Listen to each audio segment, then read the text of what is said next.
Setelah sekian purnama sepertinya kita puji Tuhan. Saya diberkati dengan pujian penyembahan yang sudah dinaikkan.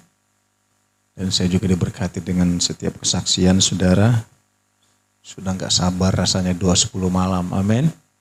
Sehingga kita bisa merasakan sendiri kehadiran Roh Kudus. Karunia Roh Kudus. Monggo saudara.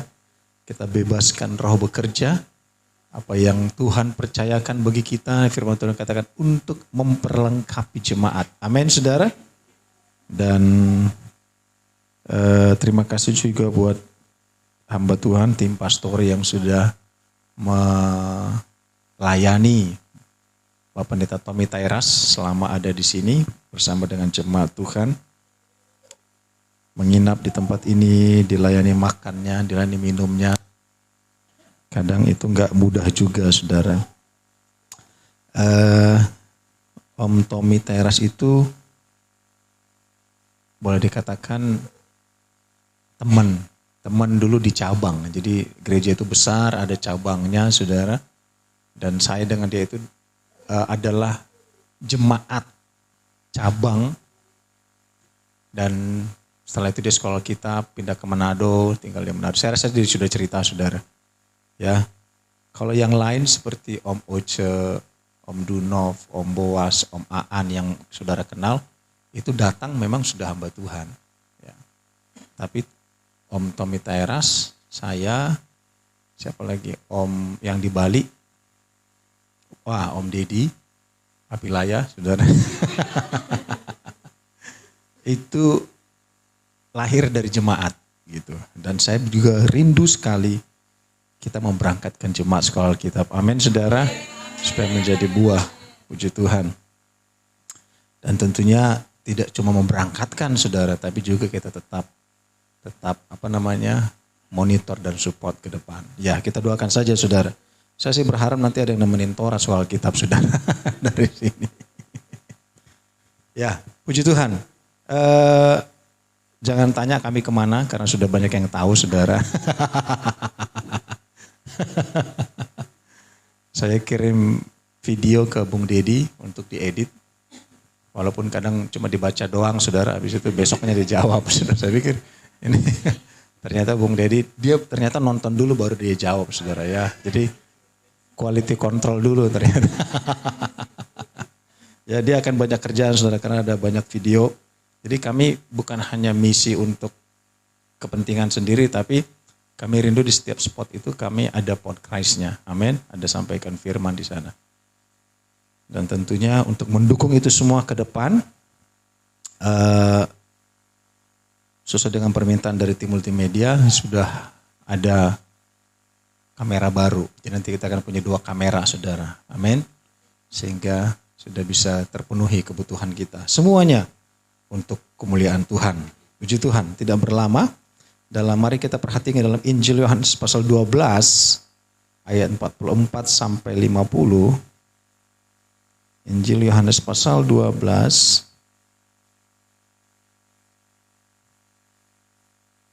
ayat 44 sampai yang ke-50.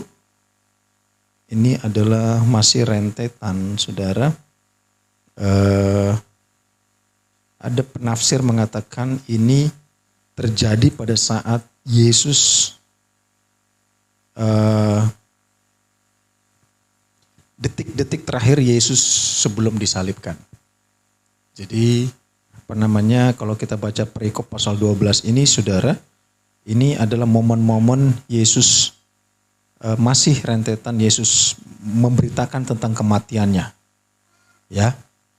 Jadi Injil Yohanes ini saudara ditulis waktunya tidak sama dengan Injil Matius, Markus, Lukas. Ya. Walaupun di sini ada Pak Markus, Yohanes Markus ya puji Tuhan saudara ya. Welcome back Pak. Jadi ditulisnya tidak bersamaan, tidak ada waktu bersamaan. Ini ditulis terakhir ya kurang lebih tahun 90 Masehi. Sehingga momennya Injil Yohanes dengan Wahyu itu beda tipis karena penulisnya sama, Rasul Yohanes. Nah, Injil Yohanes ini ditulis menjadi yang dikatakan adalah untuk menjelaskan kepada orang-orang berpendidikan. Jadi orang-orang kritis, orang-orang yang sok tahu. Nah, ini Injil Yohanes ini ditulis bagi mereka. Ya, sampai kepada nanti dia dibuang ke Pulau Patmos, Rasul Yohanes, dia melihat Tuhan. Ya, kalau kita perhatikan dalam Wahyu pertama dia sujud, tersungkur melihat Tuhan sendiri. Suaranya seperti gemuruh air yang begitu deras. Matanya tajam, jubahnya indah berkilau-kilau. Mirip-mirip apa yang dilihat oleh Inang Borusinaga, saudara. Memang seperti itu tampangnya, ya. Sehingga Rasul Yohanes sujud menyembah dan dia bilang, saya hanya hamba. Ya, jadi tidak layak sebenarnya. Kita sebenarnya tidak layak. Tapi Tuhan yang melayakkan kita. Amin. Karunia bisa melihat seperti itu luar biasa. Rasul Yohanes melihat itu di Pulau Patmos. Sehingga jadilah Wahyu adalah menjadi surat-surat Yesus. Ya, kalau ada surat Rasul Paulus mulai dari Roma, Korintus, Efesus, Galatia, itu surat Rasul. Tapi Wahyu itu surat-surat Rasul Paulus kepada 7 jemaat. Ya, nanti kita akan banyak belajar di sana. Tapi mari kita perhatikan dalam Injil Yohanes pasal 12 ayat 44 sampai 50. Ya, saya akan baca ayat yang genap. Kita berdiri, saudara. Jadi mulai sekarang sesuai kesaksian dari Inang Borusinaga, kalau berdiri suruh berdiri, saudara. Amin. Karena Tuhan benar-benar hadir. Amin, saudara. Ya, saya akan baca ayat genap, saudara akan baca ayat ganjil. Firman Yesus yang menghakimi. Tetapi Yesus berseru, katanya, barang siapa percaya kepadaku, ia bukan percaya kepadaku, tetapi kepada Dia yang telah mengutus aku. Monggo.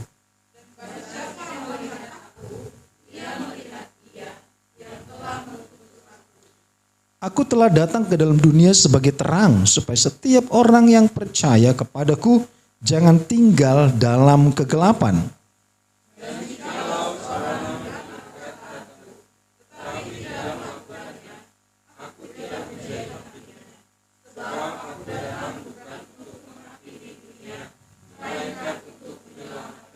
Barang siapa menolak aku tidak menerima dan tidak menerima perkataanku, ia sudah ada hakimnya, yaitu firman yang telah kukatakan, itulah yang akan menjadi hakimnya pada akhir zaman.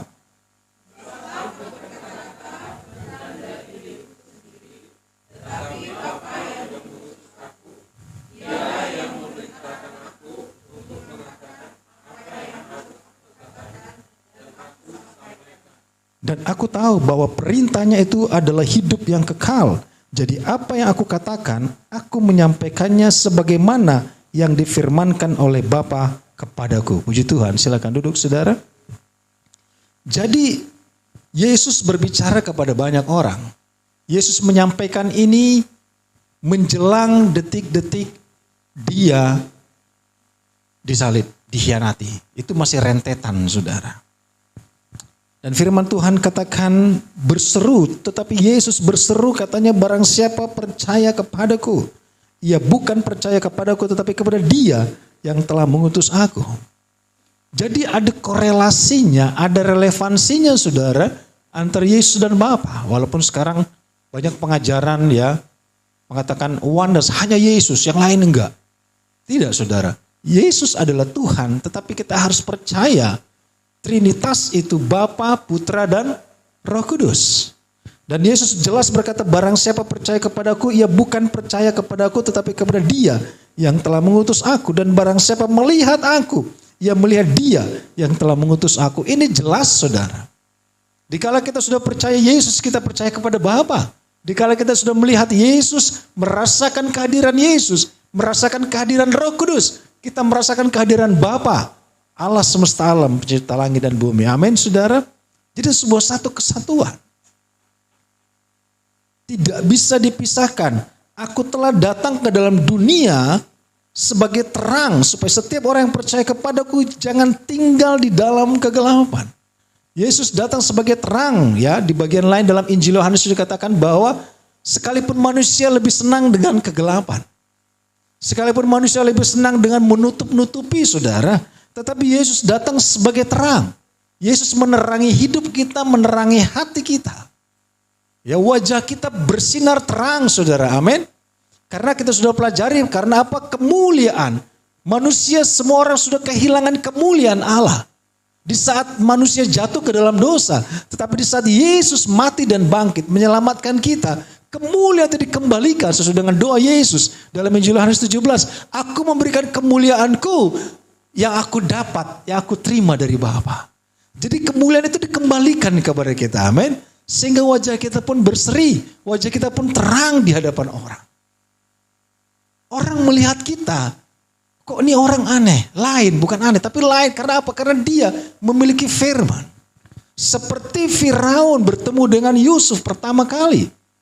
Bagaimana mungkin kita bisa mendapatkan seorang muda yang penuh dengan roh Allah. Amin, saudara.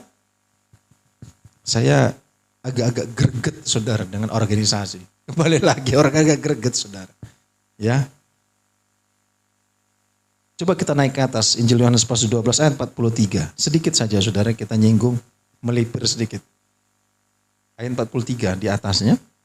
Sebab mereka lebih suka akan kehormatan manusia daripada kehormatan Allah.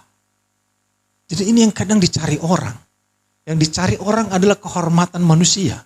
Bukan kehormatan Allah. Ya, kenapa saya katakan agak greget saudara? Karena saya tidak menemukan. Sepertinya organisasi sedang krisis keteladanan. Kita perlu mencari orang yang menjadi teladan bagi kita. Di tengah-tengah orang yang cuma mencari kehormatan manusia. Dikala dia mencari kehormatan manusia, dia akan mendapatkan upah dari manusia. Tetapi dia mencari kehormatan Allah. Upahnya dari Allah. Amin, saudara. Kita pilih mana? Ya, walaupun sekarang banyak kita dengar ada seorang hamba Tuhan yang melecehkan agama, saudara. Ada yang laporkan dia ke polisi sekarang. Dia banyak dekat dengan penguasa, saudara. Tetapi itulah orang-orang yang kadang lebih nyaman dengan penghormatan manusia.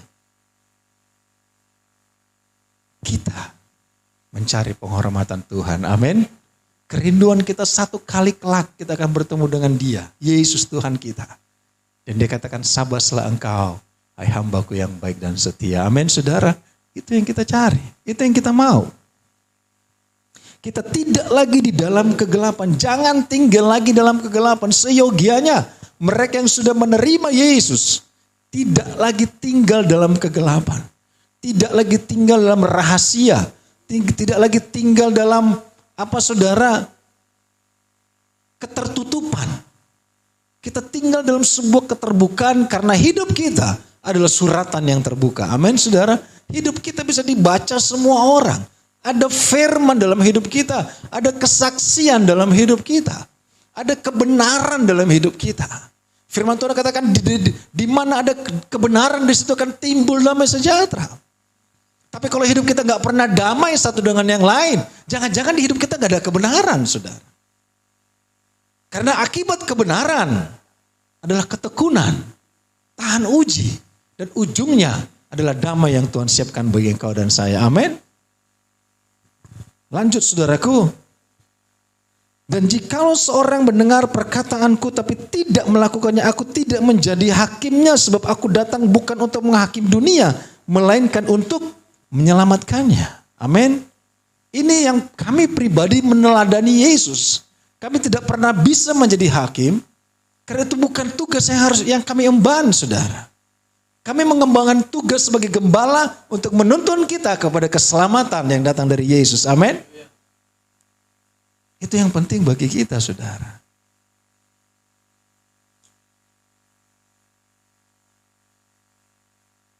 Kami tidak akan mengambil bagian yang bukan bagian kami.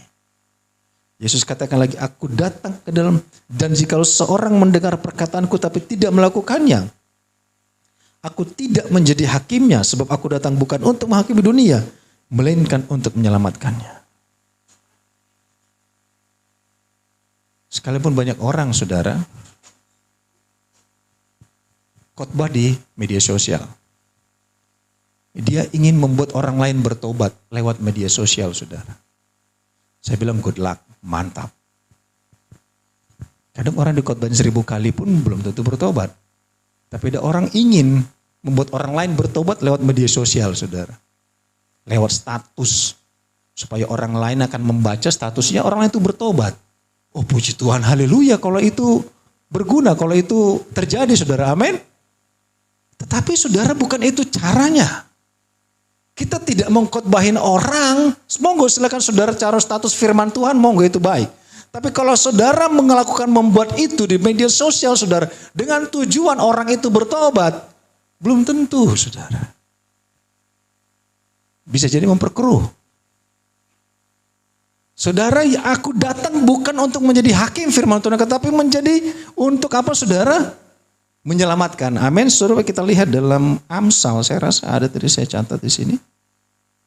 Amsal pasal 1 ayat 20 sampai 24. Ada yang bisa baca, saudara?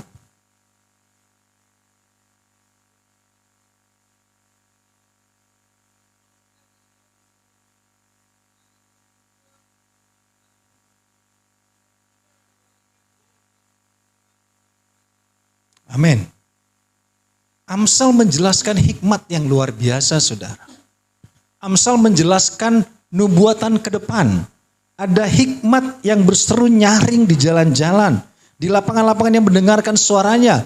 Mudah bagi kita mendapatkan firman. Amin. Mudah mendapatkan kita lewat banyak media. Mendapatkan kebenaran dari Tuhan. Dalam tembok yang berseru-seru di depan pintu gerbang kota yang mengucapkan katanya, berapa lama lagi? Hai orang yang tak berpengalaman, kamu masih cinta kepada keadaanmu itu. Masih suka dengan statusnya. Masih suka dengan gayanya. Masih suka dengan caranya, saudara. Hai orang-orang yang tidak berpengalaman, kamu masih cinta kepada keadaanmu itu. Pencemooh masih gemar kepada cemooh. Dan orang bebal benci kepada pengetahuan. Yesus katakan, aku datang menjadi terang supaya mereka tidak lagi tinggal dalam kegelapan. Supaya mereka tidak lagi tinggal dalam keadaannya. Supaya mereka tidak tinggal lagi dengan kehidupannya. Supaya mereka tidak tinggal lagi dalam sifatnya, saudara. Dan dikatakan, saudara, berpalinglah kamu kepada teguranku. Aku hendak mencurahkan isi hatiku kepadamu dan memberitahukan perkataanku kepadamu. Yesus hadir, Yesus datang menjadi nubuatan dari Amsal sampai kepada kehadiran Yesus. Dia datang sebagai terang bagi engkau dan saya, amin. Supaya kita tidak tinggal lagi dalam kegelapan. Supaya kita tidak tinggal lagi dengan cara hidup kita. Cara kita melakukan segala sesuatu. Saudara, waktu kami di imigrasi, ada keadaan cukup memalukan. Bukan memalukan sih. Jadi masuk imigrasi Korea Selatan, saudara. Kita masuk, berbagi kan itu semua lewat tim imigrasinya. Orang-orang sudah lewat. Ya sudah lewat ya. Sudah lewat. Dia pintar bisa lewat imigrasi. Terus saya. Saya ditanya macam-macam, saudara. Akhirnya saya digiring ke kantor imigrasi. Jadi bukannya lewat loket sama petugas yang di loket, dia panggil temannya, ini orang nih, lu urus gitu. Aduh, saya digiring, saudara. Udah kayak penjahit saya, saudara. Masuk ke ruang imigrasi. Saya diinterogasi. 25 tahun yang lalu, saya pernah masuk Korea, saudara. Bukan hanya Korea Selatan, Korea Utara juga saya masukin, saudara. Jadi mereka tahu record itu. Dia pikir saya itu sepertinya mata-mata Korea Utara mungkin, saudara. Karena saya pernah bekerja di kapal misi perdamaian PBB. Korea Selatan ke Korea Utara. Itu aja kerjanya. Selama 1 tahun lebih. Jadi record saya masih mereka simpan, saudara. Itu dalam misi perdamaian waktu itu. Tapi mereka gak damai-damai juga, saudara. Tapi paling tidak saya pernah terlibat dalam misi perdamaian, saudara. Negara. Berpalinglah kamu kepada teguranku, sesungguhnya aku hendak mencurahkan isi hatiku kepadamu dan memberitahukan perkataanku kepadamu. Mari, saudara. Bukan dengan cara kita buat orang lain bertobat. Bukan dengan cara kita menghakimi orang lain. Bukan dengan cara kita, saudara. Kadang orang dikhotbahin 1000 kali pun belum tentu bertobat, saudara. Tapi dengan cara Tuhan, amin. Lebih elok dengan cara Tuhan. Amin saudara. Lebih indah dengan cara Tuhan. Beri ruang kepada Tuhan. Untuk dia menjadi menerangi hati kita. Dan menerangi hati semua orang yang kita kasihi. Amin saudara. Lanjut saudara. Mana lagi dia? Oke. Barang siapa menolak aku dan tidak menerima perkataanku, ia sudah ada hakimnya. Yaitu siapa? Firman yang telah kukatakan, itulah yang akan menjadi hakimnya pada akhir zaman. Jadi hakimnya itu firman Tuhan sendiri. Bukan kita, firman Tuhan sendiri akan menjadi hakim dalam kehidupan kita. Apakah yang kita lakukan itu benar atau salah? Apakah hidup kita berkenan kepada Tuhan atau tidak? Saya sampaikan kepada teman-teman di jajaran pengurus saudara, organisasi, saya katakan apakah yang kita lakukan sudah berkenan di hadapan Tuhan atau tidak? Kita mencari perkenanan Tuhan loh. Kita gak mencari perkenanan pimpinan, perkenanan manusia, siapapun itu enggak. Saya tidak mencari perkenanan manusia. Saya lihat ada seorang teman saudara, dia seorang pendeta, dia punya persekutuan doa saudara. Dengan bangganya dia posting khotbah di gereja terbesar di Manado. Wah, luar biasa. Saya bilang kepada Ibu Gembala, saya enggak terobsesi ke sana. Saya lebih terobsesi khotbah di gereja kecil. Dan mereka diberkati dengan firman Tuhan. Amin. Jadi bukan sayanya. Bukan perasaan saya. Tapi perasaan orang. Amin. Kalau saya mengejar perasaan saya. Gak terlalu sulit untuk khotbah di gereja besar. Tapi enggak saudara. Perasaan mereka yang diberkati. Saya kalian bergembala. Ini orang. Khotbah dipajang di Facebook. Saya khotbah di gereja besar. Kalau pelayanannya pun belum tentu ada saudara. Belum besar. Saya bilang kepada gembala, kalau kita ke daerah, saya enggak terobsesi untuk khotbah di gereja besar. Saya terobsesi di gereja kecil. Orang diberkati, amin. Kita menjadi berkat. Bukan untuk kebanggaan saya. Tapi untuk kebanggaan kemuliaan bagi Tuhan. Enggak perlu saudara. Makanya firman yang menjadi hakim bagi kita. Apakah yang kita lakukan sudah layak apa belum? Apakah yang kita lakukan itu menyenangkan Tuhan? Menguntungkan pihak Tuhan? Atau menguntungkan pihak sibolis? Nah, kan gitu saudara.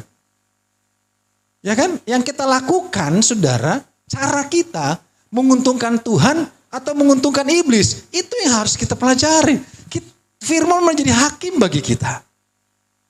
Bukan orang sekitar kita, bukan siapapun itu. Tetapi kalau apa yang kita lakukan itu menguntungkan Tuhan, puji Tuhan, haleluya, amin. Tapi kalau apa yang kita lakukan menguntungkan pihak iblis, ini menjadi pertanyaan saudara. Jadi mari, firman menjadi hakim bagi kita, firman menerangi kita, supaya terang itu keluar. Ya, pada saat Yesus berbicara kepada perempuan Samaria di sumur itu, saudara ke depan podcast akan banyak tentang sejarah Korea. Wah saudara, tentang banyak hal, saudara perhatikan ya. Tetapi di situ kan banyak dipaparkan saudara. Dan perempuan Samaria itu di saat di sumur itu, Yesus katakan dikala engkau minum dari sumur ini engkau akan haus lagi. Tetapi kalau engkau minum dari firman Allah, engkau tidak akan haus lagi dan air kehidupan akan keluar dari dalam hidupmu. Amin. Dari dalam dirimu. Dan itu menjadi titik awal perempuan itu menginjil sekampungnya. Dan satu kampungnya diselamatkan. Amin. Sampai Yesus nginap loh di rumahnya. Sampai Yesus nginap di rumahnya. Karena apa Yesus katakan? Dari dalam dirimu akan keluar air kehidupan. Amin saudara. Jangan sampai dari diri kita keluar air kematian saudara. Air pahit, jangan. Keluar air kehidupan. Tadi Inang Buru Senaga bilang, nona manise. Ya kita orang manis semua, amin. Nona manis tadi ngomongnya. Kemanisan keluar dari hidup kita, amin. Ya sekalipun Om Nathan pernah bilang Pak Gembala itu hitam manis. Manisnya udah hilang, tinggal hitamnya kata dia. Jangan saudara, kita tetap harus dari dalam dirimu keluar air kehidupan. Amin. Kemanisan, keindahan, ketenangan, ketentraman, kesejukan. Dan dari dalam diri kita seperti Yesus sudah menjadi terang bagi kita. Dari dalam diri kita keluar terang itu. Kita menjadi terang bagi banyak orang. Menguntungkan pihak siapa? Pihak Tuhan. Jangan bikin hal-hal yang menguntungkan pihak simbolis, saudara. Jangan. Oke. Sebab aku berkata-kata bukan dari diriku sendiri, tetapi Bapa yang mengutus aku. Dialah yang memerintahkan aku untuk mengatakan apa yang harus aku katakan dan aku sampaikan. Dan aku tahu bahwa perintahnya itu adalah hidup yang kekal. Jadi apa yang aku katakan, aku menyampaikannya sebagaimana yang difirmankan oleh Bapa kepada aku. Amin, saudara. Jadi apa yang kita kerjakan bukan dari kita, tapi dari dorongan Roh Kudus. Dari dorongan Tuhan, dari dorongan Bapa. Kalau ada Roh Kudus dalam hidup kita, Dia akan mendorong kita mau ngomong apa. Amin, saudara. Kalau ada Roh Kudus dalam hidup kita, Dia akan mendorong kita. Gue mau ngomong apa ke ini orang. Gue mau sampaikan apa ini di medsos. Gue mau ngomong apa ini kepada orang. Itu karena ada Roh Kudus, Dia akan mendorong kita. Seperti Yesus ada Bapa dalam dirinya. Satu, sehingga Bapa itu mendorong dia mengatakan hal-hal tentang hidup yang kekal. Amin, saudara. Ini yang harus kita miliki. Ini yang harus kita teladani. Ini yang harus kita pelajari dalam hidup kita, saudara. Saya sangat merindukan. Memang Jumat itu adalah Jumat doa. Tapi kadang Jumat kita bisa switch kepada pelajaran Alkitab. Amin.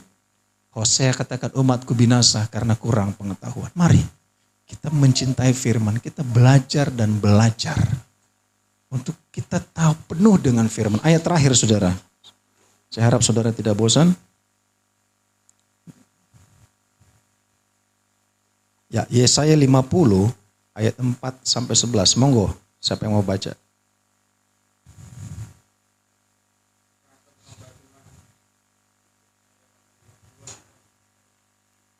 Sebelas. Ya. Tuhan Allah telah memberikan kepadaku lidah seorang murid, supaya dengan perkataan aku dapat memberi semangat baru kepada orang yang terlesu. Tiap pagi ia mempertajam pendengaranku, mendengar seperti seorang murid. Tuhan Allah telah membuka telingaku, dan aku tidak memberontak, tidak berpaling ke belakang. Aku memberi punggungku kepada orang-orang yang memukul aku, dan pipiku kepada orang-orang yang mencabut janggutku. Aku tidak menyembunyikan mukaku ketika aku dinodai dan diludahi. Tetapi Tuhan Allah menolong aku. Sebab itu aku tidak mendapat noda. Sebab itu aku meneguhkan hatiku seperti keteguhan gunung batu, karena aku tahu bahwa aku tidak akan mendapat malu. Dia yang menyatakan aku benar telah dekat. Siapakah yang berani membantah dengan aku?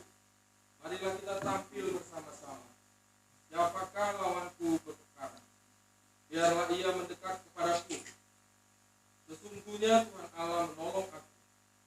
Siapakah yang berani menyatakan aku bersalah?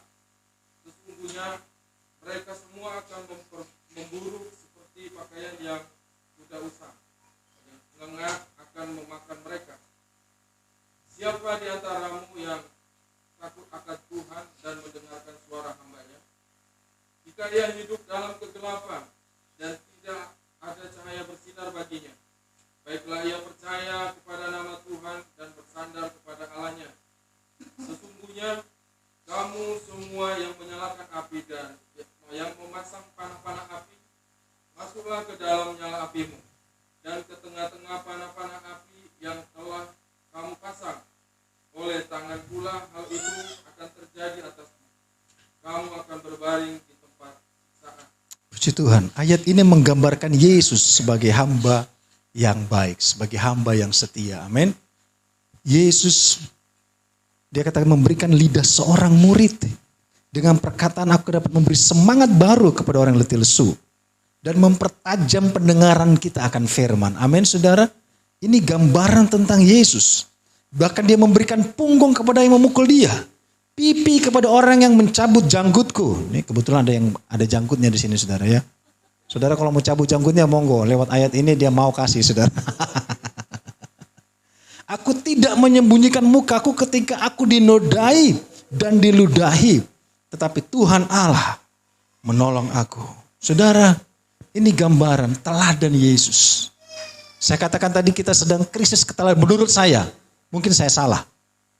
Sedang krisis keteladanan, saudara. Saya pernah sampaikan Rasul Paulus berperkara karena dia menyampaikan firman. Zaman sekarang manusia berperkara, kadang hamba Tuhan berperkara karena status, saudara.